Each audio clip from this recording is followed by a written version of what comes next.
The Eye on College Basketball podcast. We've got a Thursday afternoon edition for you. I am Matt Norlander. David Cobb is joining me for this episode. I was not on the show earlier this week. I was traveling for an NBA draft profile feature, which we'll get into next month. We're here near the end of May. It's Thursday, May 30th. Hope everyone's doing well. For those joining us live, appreciate you so much. If you're listening after the fact, we appreciate you. A reminder, do rate, review the pod as frequently as you can. That stuff does help, particularly in the throes of the off season. I went out to the left coast. I was in California and happened to stop in at UCLA a couple of days ago.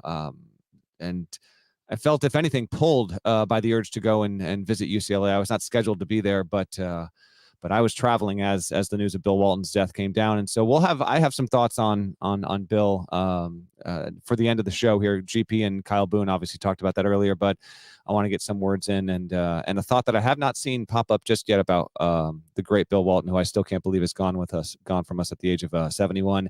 David Cobb is here. The NBA draft deadline from the NCAA's perspective has expired. It did so last night at 11:59 p.m. Eastern time. And so with that, we've got a lot of clarity. We've got some big names that are returning to the sport as expected.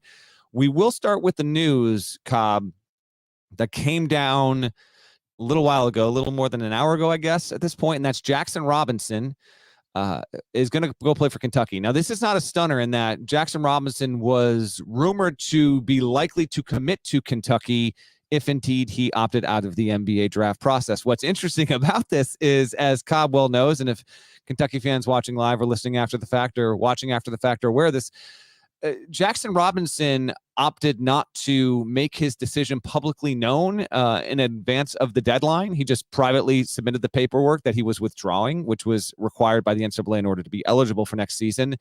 And then he broke the news by telling my buddy Jeff Borzello at ESPN that he was out of the draft. He did this more than 12 hours after the fact. He said, "I'm out, and I'm going to go play for Mark Pope at Kentucky." Jaxson Robinson was the Big 12 Sixth Man of the Year. He averaged 14 points last season, shot nearly 36% from beyond the arc. He is the 12th scholarship player for Kentucky under Pope. I think that staff is going to take a look at the landscape over the next week and determine whether or not they want to chase a 13th player. Kentucky might end up with just 12. 13 is still on the table, I'm told. But it's a good get. It's a big get.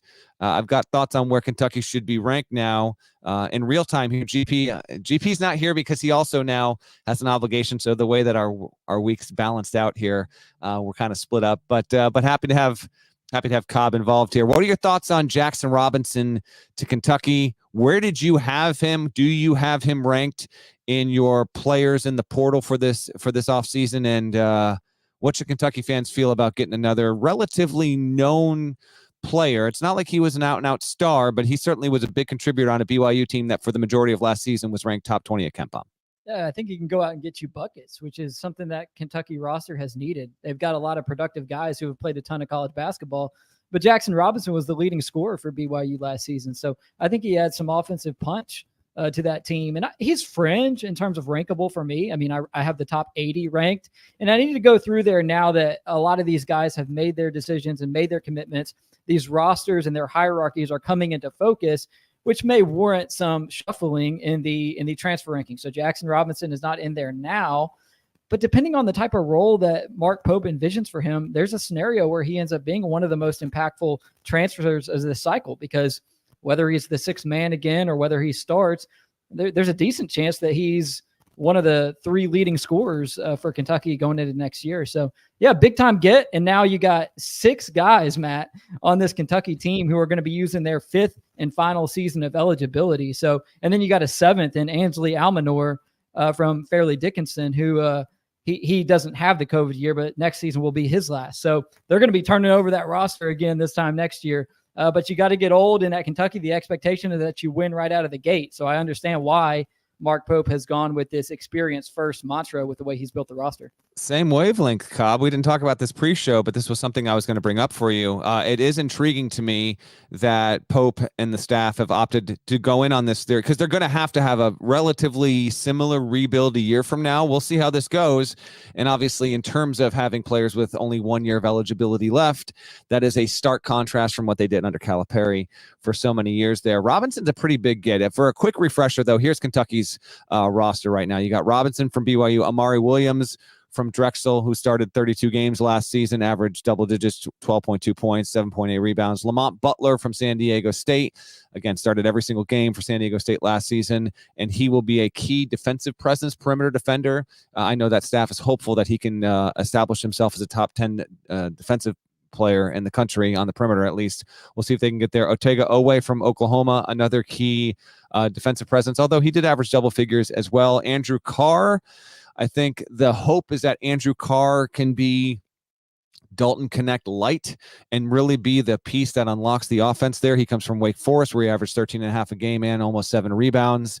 Also, someone who started every single game last season. Brandon Garrison is a transfer from Oklahoma State. He's the guy who came practically in the cover of darkness, and his commitment for a minute made Kentucky fans wonder if they were going to lose Amari Williams, but lo and behold, he reaffirmed his commitment there. Kobe Brea, long range sniper from Dayton, obviously was not a starter, and I would presume that he'll probably come off the bench again, but he'll be a big plug and play guy there. And then Kirk Risa, who started every game at West Virginia, that he was able to play when he wasn't hurt, and previously at Arizona.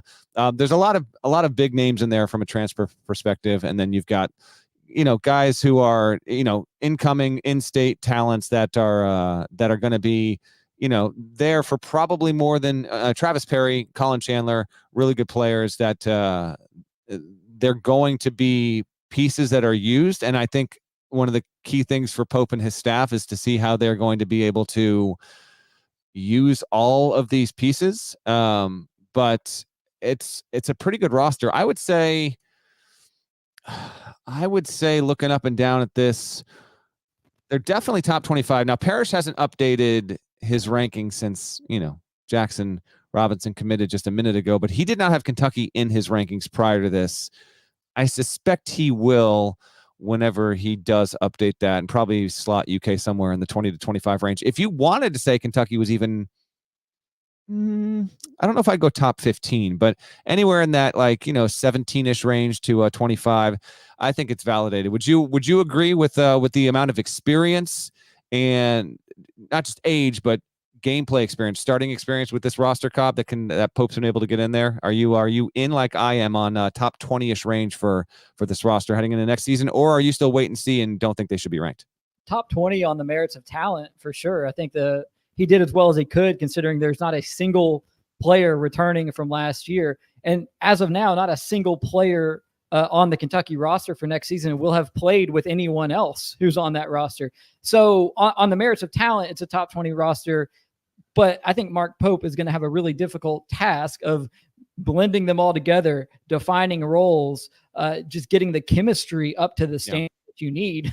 When you look at Alabama returning potentially the national preseason player of the year, maybe, and Mark Sears with some other key contributors, and you go around the SEC, and there's a lot of teams that bring some really good players back, that have that cohesion, that have that foundation, who have coaches that are well established in the SEC. So from a roster standpoint, Mark Pope's done about as well as he could. It's just, does it all click a year one? That's going to be tough. So, I see them probably as a middle of the pack SEC team. And if you're a middle of the pack SEC team, that probably means you're a fringe top 25 team. Yeah, they also have Trent Noah, I believe. I mentioned Chandler and Perry. Trent Noah, who previously was committed to South Carolina, he's going to be in there as well. We have a poll up right now, by the way. Robinson isn't one of the options, but if you're watching, feel free to vote. We'll get to the results later in the show. But which decision from this week is going to be the most consequential and significant for next season? Caleb Love back at Arizona, Karaban back at UConn, Mark Sears back at Bama, or other? Jaxson Robinson just isn't in that class. He was the leading scorer at BYU, and he's going to be a big-time player, but I don't think he's quite on that level. But I do think it's a pretty significant get, and I also kind of like the low-key way he did it, kind of similar to DJ Wagner, and I know that was talked about on the show earlier this week with GP and KB, but there's nothing wrong with players publicizing what they're going to do. It's social media. I'm not complaining whatsoever, but it is oddly refreshing when you have players that just simply aren't going to need that. I had reached out. I'd been in contact with the Wagner family and was told he probably wouldn't be publicizing it, his commitment to Arkansas. And then I checked back in again, whenever it was, Saturday, Sunday, I can't remember. And I was like, hey, I'm just making sure, like, he can announce if he wants to announce, but if not, like, we'll go with it. Like, they were like, no, you can go with it. He is committed to Arkansas. He will not be having any kind of, tailor-made video for social media in any kind of realm. He just made his decision like the way it kind of used to be. So Jaxson Robinson sort of similarly just didn't feel the need to get out ahead of it, while in the process keeping the UK fan base. And I think the Kentucky staff for a minute they're twisting in the wind over whether or not he was truly going to stay in or not.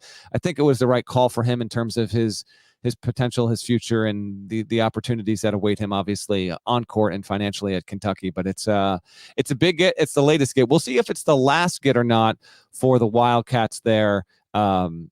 It is an intriguing roster. We got someone in the chat saying can't find another roster in the country with better shooting than this Kentucky roster. We'll wait and see on that. Now, Pope's got a really fun, good offense, and there's obviously the expectation that Kentucky is going to be a team similar to last season's team under Calipari, where they are going to want to be putting up 85 or more a night. Hopefully they can get there, and certainly it would be a good thing for college basketball if Kentucky can kind of continue that, being such an entertaining team.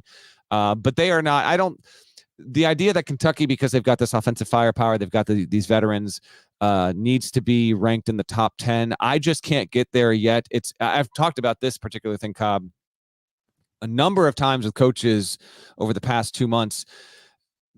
Putting so many new human beings in a team environment when they have no previous connection, you hope that it works, and you hope that what you're coaching and what you're leading and everything from the top down filters, but there is no guarantee. This goes for Kentucky as much as it goes for mid and low major teams that have had to rebuild and will have 8 new bodies on the roster outside of the forces of their own control, that you get to Christmas time and you just hope that like 4 guys on the roster don't outright can't stand each other. You hope that you avoid that, but the more that you kind of do this stuff, some of these things are just going to be inevitable.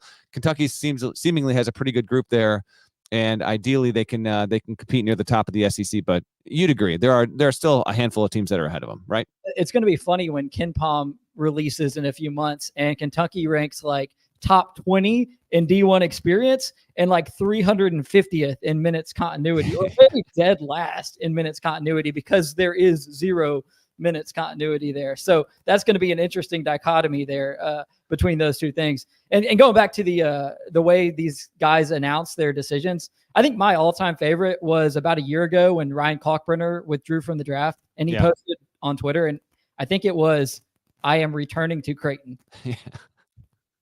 There was another one 2 years ago. Timmy, I remember it. But he did go to social, and Timmy did as well, because I talked to him about it after the fact. He was playing a video game, and he knew the deadline was coming, but eventually he was like, I got to get something out there. And he just went Jordan. He just tweeted, "I'm back." That's all he did. That was how he announced it. So I'm all for entertaining ways of doing it. But shouts to the old heads who don't feel the need to go to social media to promote this stuff. More power to you. We've got a lot more transfer discussion to get to here. Jaxson Robinson wasn't the biggest, but he was the most immediate in relation to when we started this podcast. There are bigger players. But before that, Nada, it is time for a word from our partners. You can cut me off whenever. Just play the... From the world of Sonic the Hedgehog, is there anyone stronger? No. Tougher? No. Hungrier? Grapes was an interesting choice for someone who doesn't use fingers. Knuckles, now streaming only on Paramount Plus. We got a Knuckles appearance if you're watching on YouTube. Nada, real quick, turn that mic on. Did GP and KB, did they get a Knuckles showing on the show earlier this week? Were they provided with that? I think I went away from it. It's the last day I can use it, so I was like, I have to get this one in just one more time. Good old Knuckles.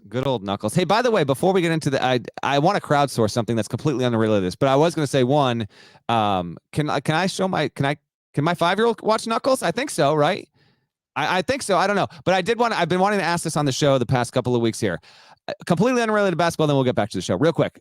Find me or email the show. Shouts to cbs@gmail.com. I am not a grill guy. I don't say this proudly. I'm not. So I'm finally going to buy a grill. The first time I'm ever going to own my own grill. but I'm a pescatarian. But kids eat meat, and I'm not opposed to it. I need the right grill because I know. Listen, grill guys populate the. Cobb, are you a grill guy? Do you consider yourself a grill guy? Got a charcoal grill. Okay. I don't know if that means you are a grill guy. If you know the right kind of grill for me, think about like I would use it maybe 8 times a year, but I don't want I don't want one of those tiny little black charcoal. I want something like halfway decent. If you are a grill guy or a grill gal, find the show, find me, let me know what I need to know. I've been meaning to ask this for like 2 weeks, and I didn't want to let the opportunity pass me by. God, Lord knows if I brought it up on the show when Parrish is on, he'd go on a 6-minute rant about the time that he burned his hand cooking on the grill. We don't need that. All right. Hold on. Wait. This assumes that Parrish doesn't pay somebody to grill for him. He's going to have thoughts on the grill, even if that's the case. Yeah, we know that to be the case. Love you, GP. Love you, GP. Let's get back to the big players of consequence. Alex Karaban, back to UConn. Mark Sears, back to Alabama. There's more big players we're going to get to, obviously, but these are the two key ones because they were decisions that are affecting teams that are in the top 5. Karaban, and I'll have more on this in a little bit as well. Like there are some decisions that came down on Wednesday and even Tuesday that were official, but like behind the scenes, when you talk to either coaches or NBA people, like these decisions were made for these players a couple weeks ago. They just waited until the final day to actually formally withdraw their paperwork, which they have the right to do. Karaban was not one of those. Karaban was a true 50-50. Sears, in my opinion, I have been of the running understanding that Mark Sears was returning to Alabama for a couple of weeks here, even if you wanted to take it to the very end. Karaban was 50-50. Had he gotten a first-round guarantee, I think he would have been gone. He did not get that. And now he is the only starter returning to the reigning national champions, and his is a key decision. I mean, to me, Karaban being back, it has UConn as a top 5 team being validated, particularly because that coaching staff also remains intact. Karaban averaged 13.3 points, 5.1 boards last season. Those numbers obviously expected to increase. He was not an All-American last season, but I would expect him to be a preseason All-American at CBSSports.com, be first, second, third team. He's going to be on that list. He started 77 games in his career, by the way. Your thoughts on Karaban's choice, Cobb, to opt to return to UConn, and in doing so, probably become the guy, but also now putting himself in a situation where he's going to be surrounded by some familiar faces, obviously, but the talent around him will not be quite as proven or evident at the same exact level going into a season the way it was the past 2 seasons in stores. Yeah, I had Alex Karaban mocked at 30. So I've been working on a mock that's coming out tomorrow. Have it done before the deadline. And I had Karaban at 30, but then I also had a contingency plan in place for if he withdrew and he's out. So I think it's huge for UConn because it gives them a returning starter. If Alex Karaban had stayed in the draft, they would have been replacing all 5 starters. And I don't think a 3-peat is practical under those circumstances. Still highly unlikely, of course, that they could win 3 in a row, but I think they got a shot now with Alex Karaban back because while they do lose the other 4 starters, there is some continuity from within that rotation. Hassan Diarra, Solomon Ball, Samson Johnson. So I think it gives UConn a chance. I think without him, it would have been really far-fetched, but with Alex Karaban back, like let's have that 3-peat conversation. I think it's within the realm of possibility. We can definitely have the 3-peat conversation about UConn now that Karaban is back. I had said on a previous show that if he didn't return, the prospect of UConn going 3 in a row without having a returning starter, again, nothing's ever impossible.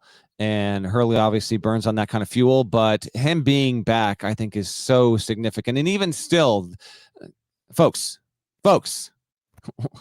UCLA under Wooden was the teams that 3-peated. Okay. So even still, it's going to be a monumental task. And this is, while I know the players won't look at it this way and the coaching staff won't look at it this way, everyone else outside of UConn, it is a house money situation this season. And it will be interesting to see how well they play and how well they go with it, having Karaban back in the mix. Again, Diarra being back, I think was major. Samson Johnson, he'll also play alongside Terrace Reed from Michigan, the big they've got in the portal there. Aiden Mahaney was the big transfer get for them, and then obviously Liam McNeely coming in, 5-star freshman, top 10 in 247 Sports.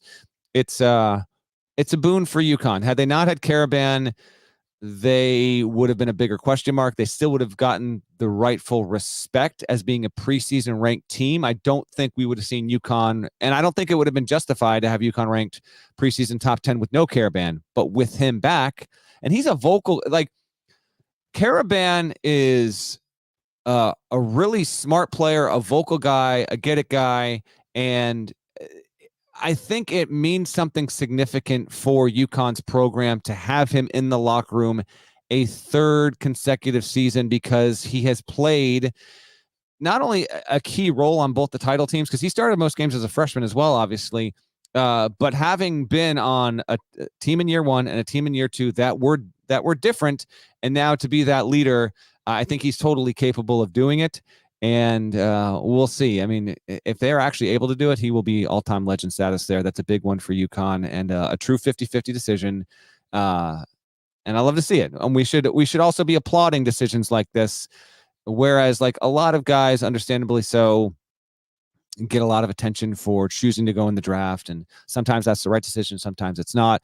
I believe Karaban would have been drafted. I do. I'm very confident Karaban would have been a draft pick. Now, would it have been better than 40th, 45th? Maybe not. And with that, comes a different route to trying to make it in the NBA. If he returns, and if he is able to be an out-and-out star, potentially, what if he can get himself to be a lock first rounder? Then it was totally worth it there. But he is betting on himself just a little bit here.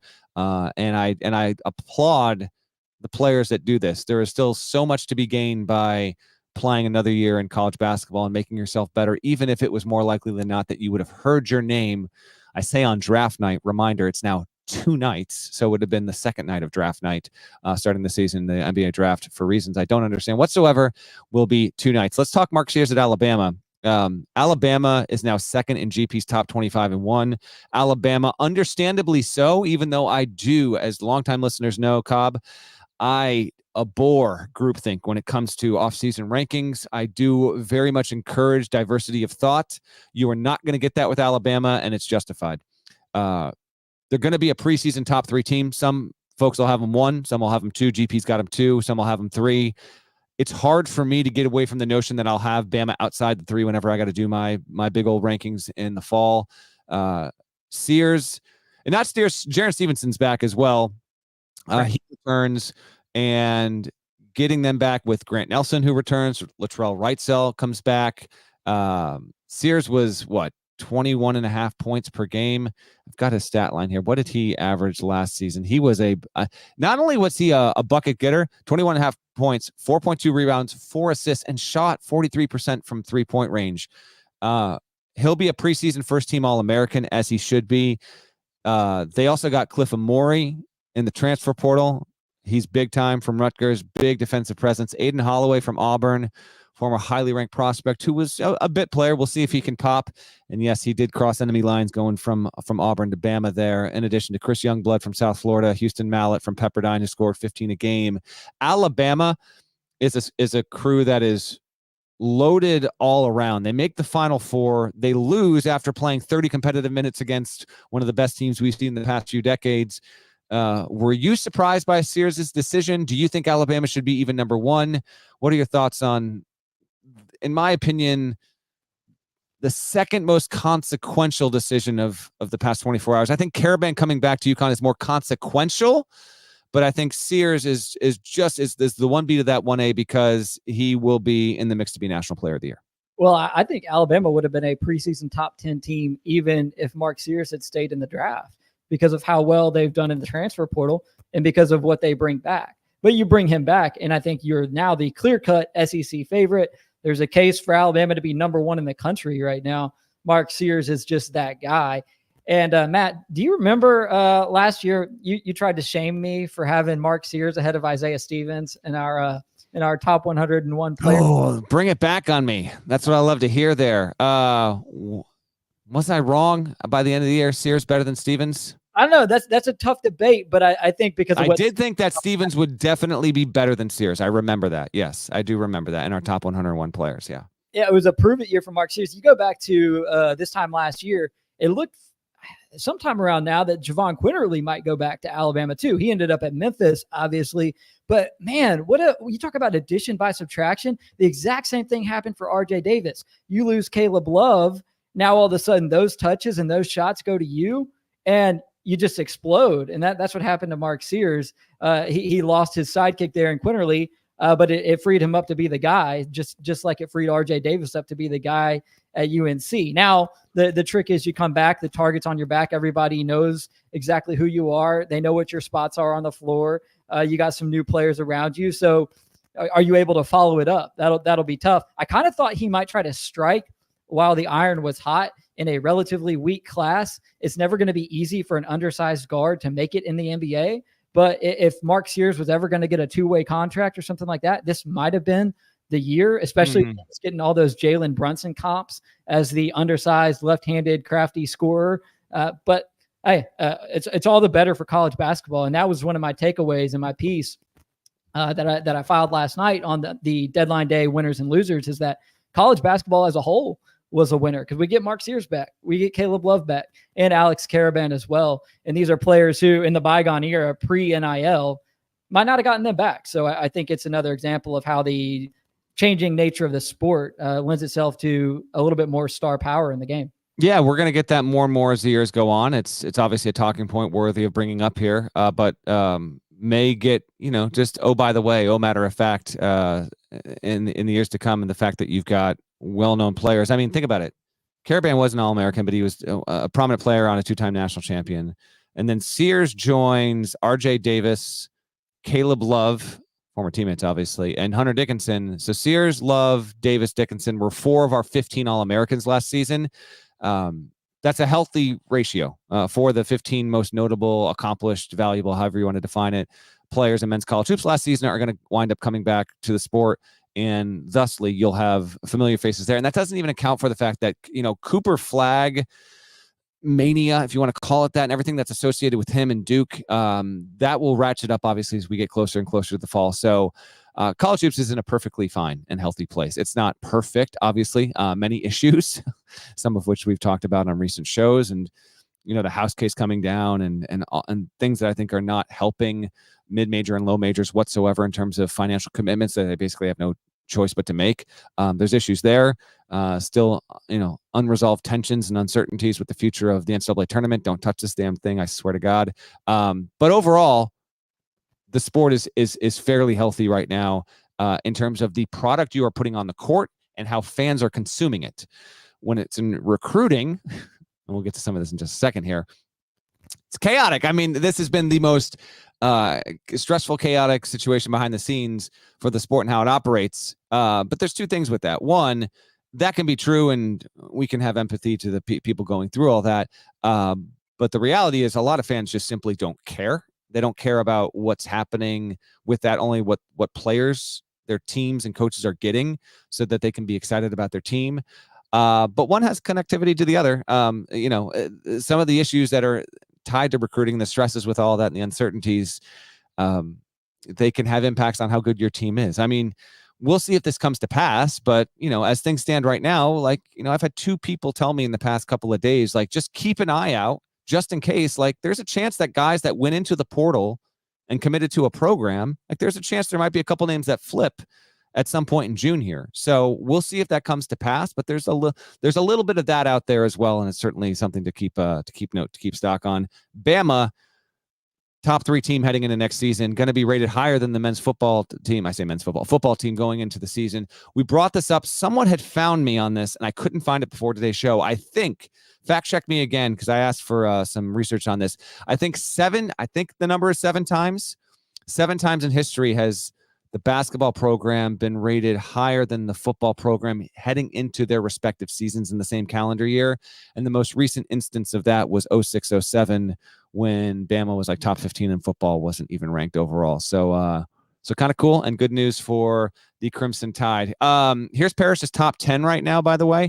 He's got KU 1, Bama 2, Houston 3, Carolina 4, UConn 5, Iowa State 6, Baylor 7, Gonzaga, which got a good commitment reaffirmed earlier this week with a player, Michael Ajayi, who was considering going into the draft. I never thought he would. Nevertheless, he's back at Gonzaga. Gonzaga's 8 on GP's list. Duke is 9. Auburn is 10. Let's talk a few other names here. As a rule of thumb for everyone watching and listening, once you get inside, call it 24 to 36 hours before the draft deadline, 90% of the time, if there's a player who has not publicly indicated one way or the other if he's going to stay in the draft or come back to college, most cases presume that player will return to college. There are exceptions every year, but overwhelmingly, if they get to the last day or two and they haven't decided, they're probably coming back. And that was the case here. The ones that wound up going that I wasn't surprised by were Deron Holmes out of Dayton. And then I saw a little bit of surprise from David Jones, thinking he might return to Memphis. I'm not saying like I was dialed in all the way and I knew it. Just in talking to a few folks, I was of the running understanding that he was more likely to stay in the draft and come back to college. And that's obviously a big hit for Memphis. But those were the two that went. The 50-50s, Karaban came back. Coleman Hawkins, like I would 50-50. And right now I'm told it's Arkansas that leads, but Louisville's in there, a major player, and Kansas State for Coleman Hawkins. Did you see Coleman Hawkins? He said, "I will never play in the Big Ten again. Yes. I wouldn't play in the Big East. I would go somewhere where I can enjoy a football game." So okay. Should we put Georgia on the list? I mean, I have not heard Georgia associated with Coleman Hawkins. I know, but good football. I mean, yeah, that's true. That's true. Jameer Watkins I was told Jameer Watkins was like maybe the last person to withdraw his paperwork from the draft.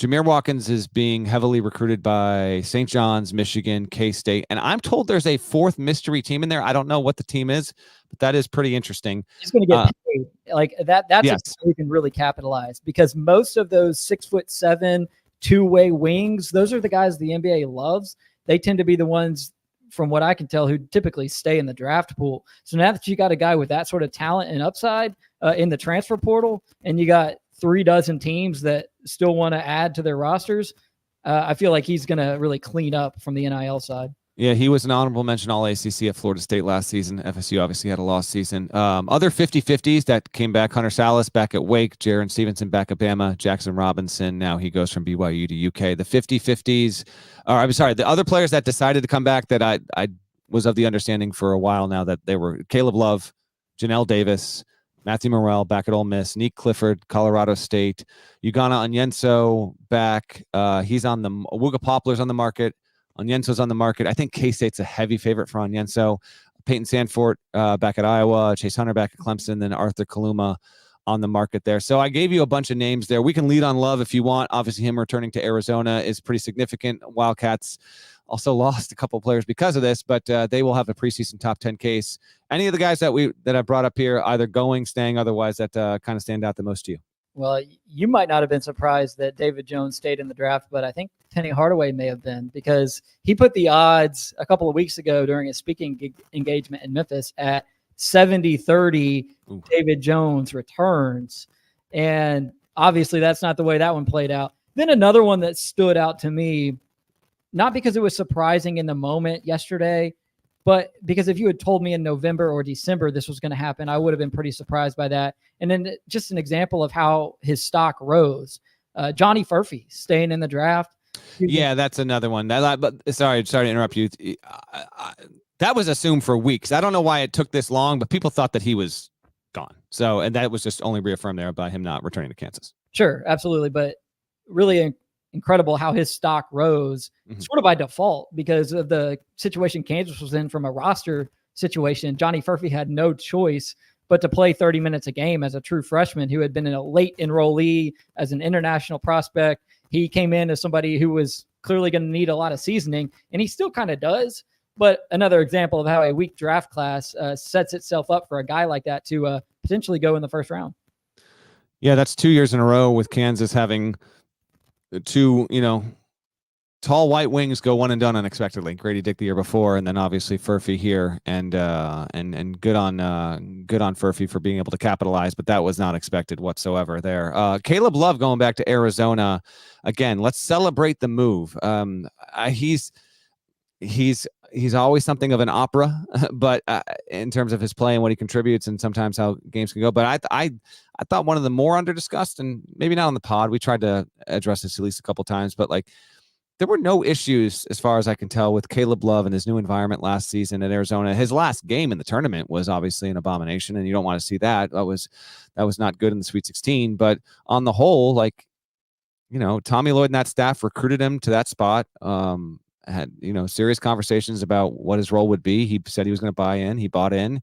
He wanted to go through the pre-draft process, had never done it, didn't quite have enough, no assurances that he would have been drafted. And so, yeah, one more year with the Wildcats there, and they moved to the Big 12. I actually think it's pretty significant. Our poll results right now, what's the most significant decision of the past 24 hours or so? Karaban leads. Karaban to UConn, 36%. Sears, 30%. Other, 26%. Caleb Love, just 7%. Folks, Caleb Love, fourth there. Without Love on Arizona's roster, I don't know if I would have had the Wildcats in the top 20. And now that he's there, I think Arizona has a chance maybe to be top 10 status. So that's some interesting response there. What are your thoughts on, I guess, on that poll result, Cobb, and also Caleb Love going back to Tucson? Yeah, I really, really, really want to see a Caleb Love versus RJ Davis, Arizona versus North Carolina Elite Eight game. Like, I want that so bad to see those guys go head to head. It would just be fantastic theater. I think it's obviously big for Arizona, but at the same time, like, Tommy Lloyd's done a pretty good job building that roster, and Jaden Bradley is one of those guys who I think is going to have an increased role regardless, because, Kylan Boswell and Pella Larson are gone. But if Caleb Love had stayed in the draft, like, he's somebody who could have crept up into all conference type of territory next season, because he's bided his time. He's played a bit role at Alabama, a bit role at Arizona, again, in line for an increased role. But if they had lost Caleb Love, I would have loved to have seen what Jaden Bradley could have done in a more featured role. But obviously, you get a scorer like Caleb Love back, that's cause for celebration. Yeah, no, it's a good get. It's a big get. Caleb Love, I think, has a chance to be an All-American again next season, and how he fits in with the pieces around him. Trey Townsend coming from Oakland, I think that's a significant add for Arizona. Horizon League Player of the Year. I think he's got a sneaky chance to be among the 5 most impactful and what was a huge transfer market. So I don't want to overstate it. I'm not guaranteeing it, but if you told me that with how Lloyd coaches and Townsend's game, I think there's a chance there, and for Love to thrive alongside of him. And then I want to see Jaden Bradley improve as well there. So that's a pretty big one. I think decisions like Nick Clifford coming back to Colorado State are pretty massive. Morrell back at Ole Miss is pretty massive. Like, you've got a few decisions here. Think about it. Morrell, Miss, Sallis at Wake Forest, Sanford at Iowa. These are teams that did not make the tournament last year, and now can have some real hope that they can get there, and in large part because of these kind of decisions there. So fan bases were no doubt on a little bit of edge, but some of these were, in my estimation, some of these decisions, if not made by the players, again, the decisions got made for them by the NBA teams. I mean, I'm not going to say which player specifically, but I talked to someone earlier today, and one of the players we've talked about on this show did a number of workouts with teams, 4 or 5 teams, and every single one of the teams, trying to give honest, objective counsel to these players, and the representation said, we won't draft you, and we don't see why you will be drafted, so you'd be best by returning to college there. And again, applaud the guys that opt to come back and take that advice and use it wisely. So that was the majority of the biggest names of the past 24 to 36 hours. But there's still more news that I want to talk about on the show with David Cobb here. Oregon is finding itself in a battle with the NCAA over player eligibility. This story crept up on Thursday morning. Don't know how much Cobb knows about it, but I'll set the table for him, and we'll get into that. And I have a thought on Bill Walton as well I want to share before we get out of here. But Nada, first, partners, how about we have...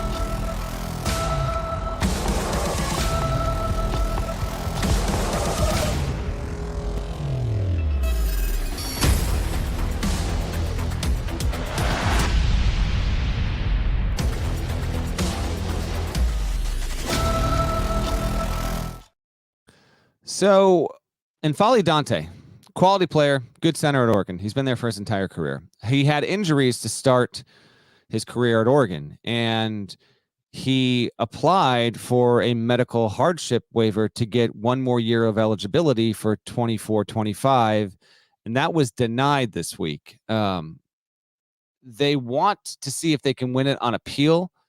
I don't know if they will.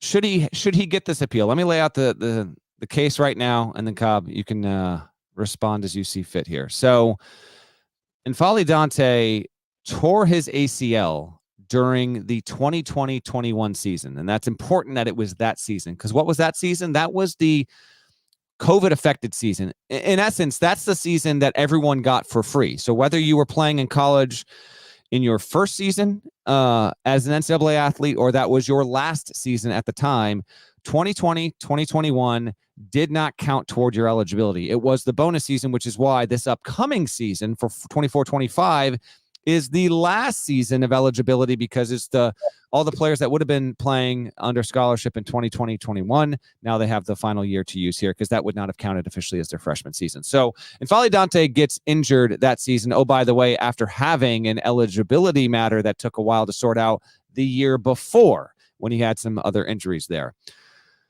So he only plays, like 6 games that season, has an ACL tear. He played the past 3 seasons at Oregon. And certainly, like, Oregon's not, as I understand it, it's not fighting that. Like, it understands he was able to play, he was able to get on the floor, and he played 3 full seasons there. However, they want the bonus season here. But the problem is, he doesn't get the benefit of getting injured during the COVID season because it didn't count toward the clock. Oregon's case, as I understand it, is that it points to players like Jalen Hill, who was at UNLV, and John Tonje, who's now at Wisconsin, previously at Colorado State.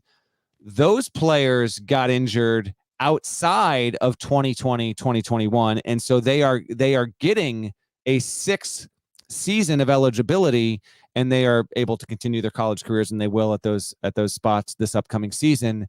Whereas Dante happened during the 2020-21 season, and so because of that, and he's just not getting the benefit of the doubt.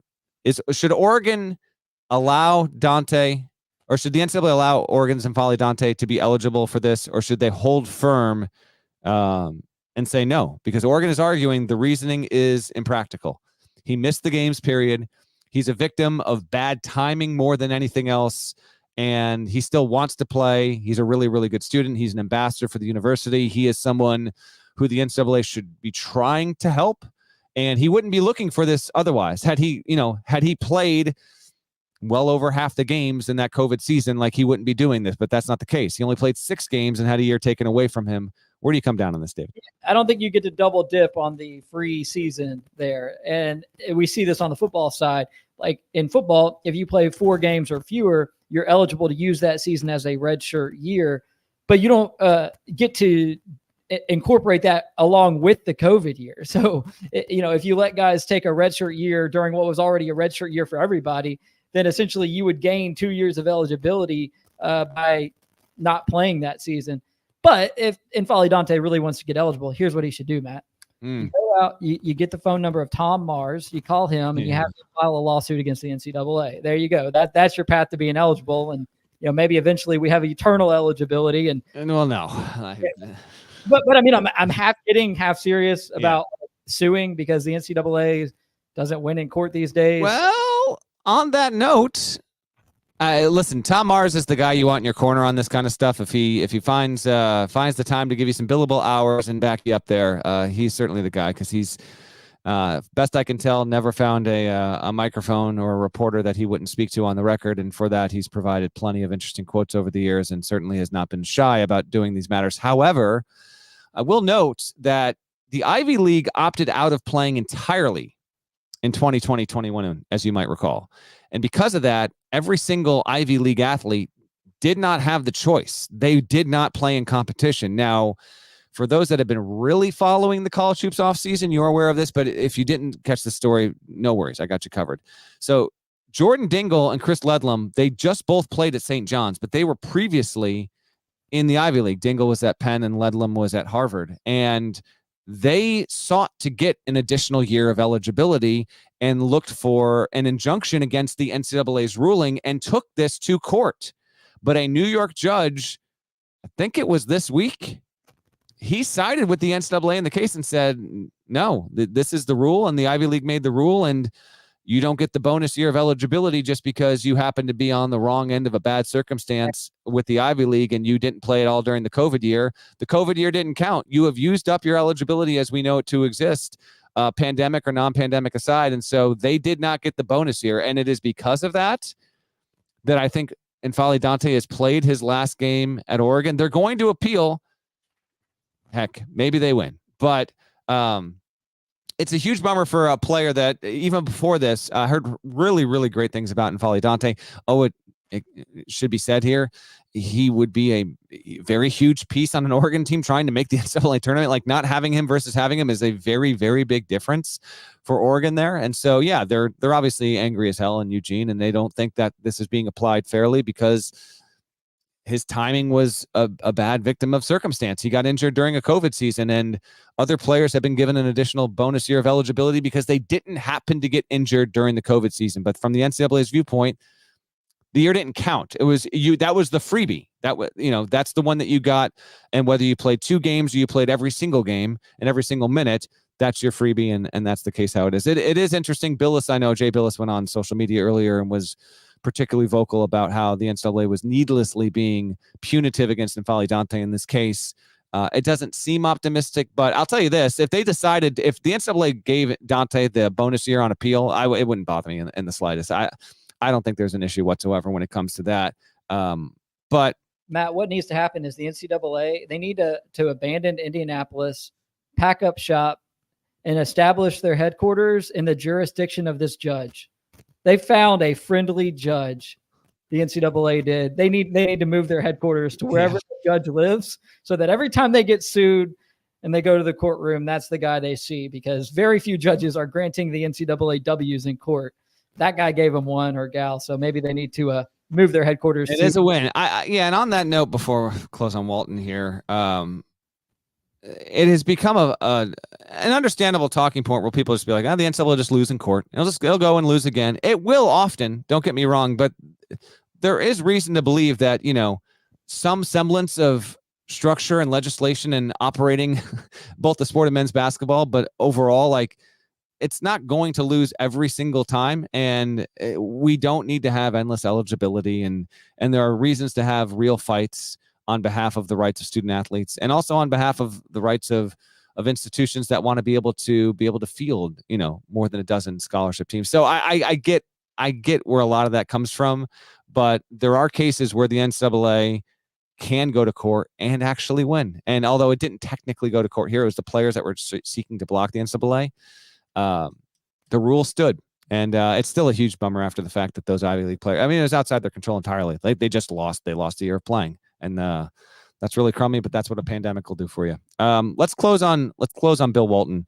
I'll toss it to you first before I want to just share a couple of memories and some thoughts on everything that's kind of happened with the sports world since we lost Walton.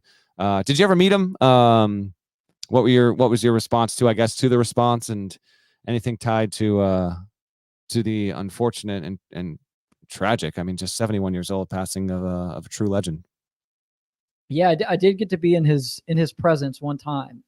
Somebody asked me this the other day and it didn't come to mind, but then it got me thinking, I think I did get to meet him or be around him one time. And it was when I was covering the Grizzlies. Every year the Grizzlies host the MLK Day game in the NBA.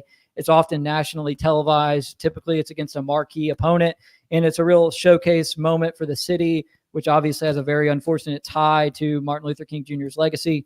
And every year before that game, they have a symposium where they bring in a legend of basketball and honor them with some award, grant them the stage. The Grizzlies play-by-play guy does a Q&A with them. And when the year that I was on the beat and covering the MLK Day game in Memphis, Bill Walton was the featured speaker. And so I actually went and found a headline that I wrote about 5 years ago from that event, and getting to hear him speak and hear him talk about Martin Luther King Jr.'s legacy is, now a memory that I'm going to cherish, that maybe I didn't properly cherish until this unfortunate passing. But yeah, that's something that was cool for me to reflect on over these last couple of days, is that, I did get to hear from Bill Walton in person, and, on a really cool and special topic as well. And so that was my experience crossing paths with him. I didn't necessarily get to meet him, shake his hand, talk to him one-on-one, but I did cross paths with him in Memphis that one time. And so really grateful for that.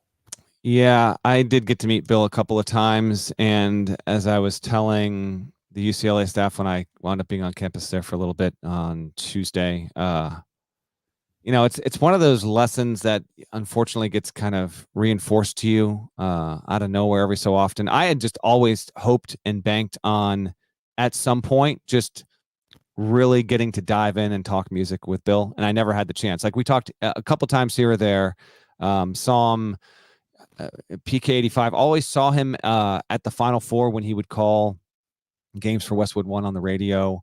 And I am still reeling a bit from this. I saw the news pop up on my feed on my flight to LA and kind of just sat there in my seat on the plane, just like trying to absorb this news. Because also the way it came out, the NBA released a statement. Some people realized that Bill was having health battles. Because like in a like one of the things that's just like such a bummer after the fact is like his last game on the air was a Pac-12 network game, which in some ways is fitting, but like February 10th, a 62-56 Washington State win. Oh, by the way, speaking of Oregon, it was in Eugene, but he didn't call the Pac-12 tournament. And I remember taking note of that and thinking, man, he's obviously in the middle of something that today came away from that. But I will say the fact that he was battling cancer and it was, it was not good. And this did not get out. Quite clearly, Bill did not want this out. The people that knew him most, loved him, were close to him, respected that to the point where this news would land and it would be a shock. I mean, there were people that knew him fairly well that I've spoken with that did not realize he was on the verge of death when it actually happened there. So a ton of respect to the people that obviously honored Bill's wishes on this, but it is a creepy cosmic coincidence that he died. I mean, hours removed from the final Pac-12 competition.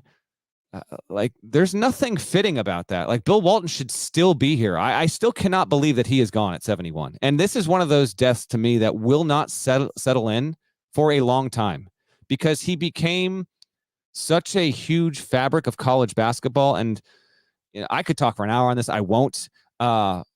But as someone who loves the sport and never got to saw Bill Walton play, growing up hearing my dad tell stories about Bill Walton and Lou Alcindor and the impact he had, it is amazing to me and so awesome, because eventually it hit this point and then people started to comment on this, but it's worth repeating that the remembrances of Bill Walton were about who he was as a person, how he was interested in people. And I saw that up close. I mentioned I saw him at PK85. I vividly remember sitting in the media room, and I think either I was filing a story, but I was working on my laptop, and it was me and someone working at the arena was doing stuff in there, and Walton came in, and I think we might have been between sessions and people have filtered out.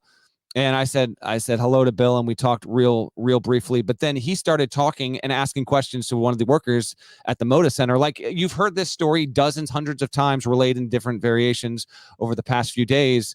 And that's just who he was. And to hear so much about that, it is amazing to me that someone who is at worst the second best player in the history of college basketball and who won an NBA Finals MVP, won the MVP award in 78 with the Blazers, and transformed a city, transformed a franchise, played for Wooden, has this immense legacy as a college player, helped the 86 Celtics team, one of the best NBA teams of all time. He did all of that, and it has become a sidebar to who he was as a person. It is incredible.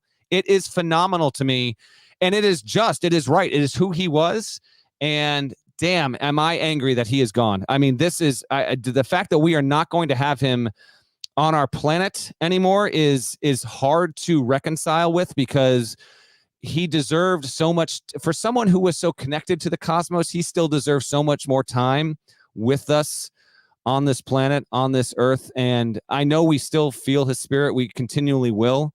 But damn, man, 71 and he's gone. It's just... that is cruel. I mean, it is truly cruel, because someone who put so much good into the world, everything he did, and you've heard a little bit more about this kind of stuff, but I remember, like, I'm a regular listener to Dan Patrick's radio show, and I have been for a long time. I remember, and I think DP might have brought this up on the show this week.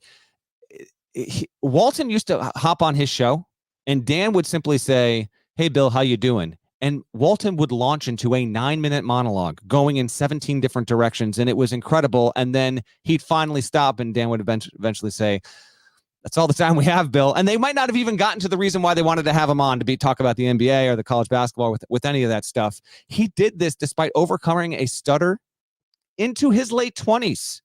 And who Bill Walton was, and I wasn't alive then, so I don't have the true perspective on this, but like who he was in the early 70s as a college athlete protesting against the Vietnam War and being arrested, and his personality clashed with Wooden, and the fact that he was as beloved by a guy like John Wooden as he was not just by everyone, but even Jerry Garcia, and the opposites there, just incredible. And I had to get on the show and at least say my piece and honor this man, because he was someone who made everything I love about college basketball better. Its quirkiness, its personality, the way that he approached games, which, I saw Walton a couple times. Like I saw him prep. Like he did actually, he prepped, but when you listen to him on the air, he just was willing to go into any kind of direction. And to me, I've been left with a thought that he is as beloved as any figure in basketball, I think, ever. And there might be people that are right alongside him. I think of the great Dick Vitale, who thankfully is still with us. But Walton, for someone who was like, Vitale is primarily a college basketball iconic figure, right? As responsible for promoting the game as anyone else. Walton had ties to the NBA. He called 5 NBA finals. Like he has touched so many people across the world, inside and outside of sports, but also within basketball, which leads me to this before we wrap the show. So I felt compelled to go to UCLA and just be on that campus because I just so happened to be there on a work assignment. So I wanted to make sure I should try and get over there, and I did, thankfully. And thanks to the UCLA staff for making it happen. Very, very appreciative of that. And I thought this was the case, but I wanted to see with my own eyes just to be sure. There is obviously stuff at UCLA. They have a Athletics Hall of Fame with plenty of Walton stuff there. His, replica jerseys high up in Pauley Pavilion.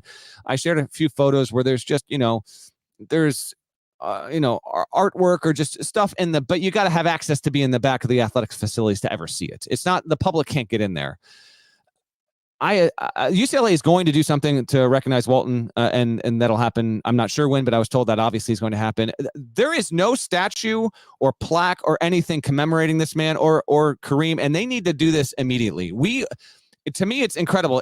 I understand UCLA has a lot of great players, but you have in your program's history the 2 best players in the history of your sport. And they just so happened to play with John Wooden, considered arguably, if not the best coach, obviously, in the history of the sport. And why there isn't commemoration, like for the public to go and see it acknowledged, outside of, the pictures of Walton that are, in the concourse of Pauley. There's a lot of that, but I think those play, and let's do it while Kareem is still with us. The greatest college player ever who happened to play at UCLA in his career, and Walton's, they bookend, the greatest dominant run we've ever seen in college athletics. So I would hope that those conversations are being made or are being held this week into next week in Westwood at that campus, because everything they personify outside of their greatness in basketball is more than justifiable. I mean, think about Kareem's impact on social justice issues, and those go back decades there. And he alone has so many incredible facets to his life, his personality, the things that he's produced and helped in the world. So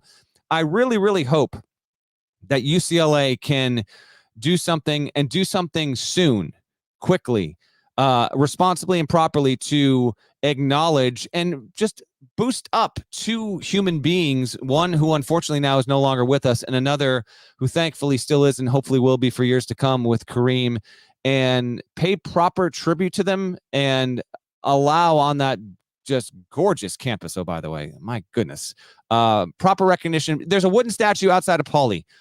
Have it be flanked by Walton and Lou Alcindor, or if you want to have it be Kareem, he was Lou Alcindor when he played there. I think that is well overdue, and I think Walton's shocking passing, the way it happened, should be the catalyst to try and make it happen there. Bill Walton, man, we miss you so much already, and I think you will continue to see his loss felt and acknowledged in the weeks and months ahead. I mean, Maui he was always there in Maui. I would fully anticipate something special to happen there when that tournament returns to Lahaina later this year. But yeah, this one still has me reeling a little bit, Cobb. Thanks for giving me the runway there to go on a bit of a monologue. But I've been sitting with this for a few days, and it is the idea that he's just not calling a college basketball game again is just it is a huge downer. And my thoughts and condolences go out to I barely knew him, but to everyone that knew him well, he was an all-time great one, and also loved his music so much. A lot of the Dead stuff you see, but he was like a Dylan historian, like really loved his Dylan, had been to DMB shows, had been to plenty of concerts, had seen Fish. You run it on down the line. Pearl Jam, Eddie Vedder paid homage to him. And he said it succinctly in his own Eddie Vedder way, but he said it well. He said, "Damn it, Bill, we miss you already." And Eddie, I could not agree more. So that's those are my thoughts on Bill Walton. Cobb, you got anything else for me? No, good job. Beautifully said by you. Great job of laying out the perspective of Bill Walton's post-playing career, somehow leaving an even greater impression on us than what he accomplished on the court. Because what he accomplished on the court was incredible, but people from our generation know him for so much more than that, which is insane when you consider everything that he did as a basketball player. It's almost a little bit, but not the same, but a little bit like John Madden, and how John Madden for a generation was known for the video game and not for being one of the most accomplished young coaches in the history of the NFL with the Raiders, and being known for being a commentator.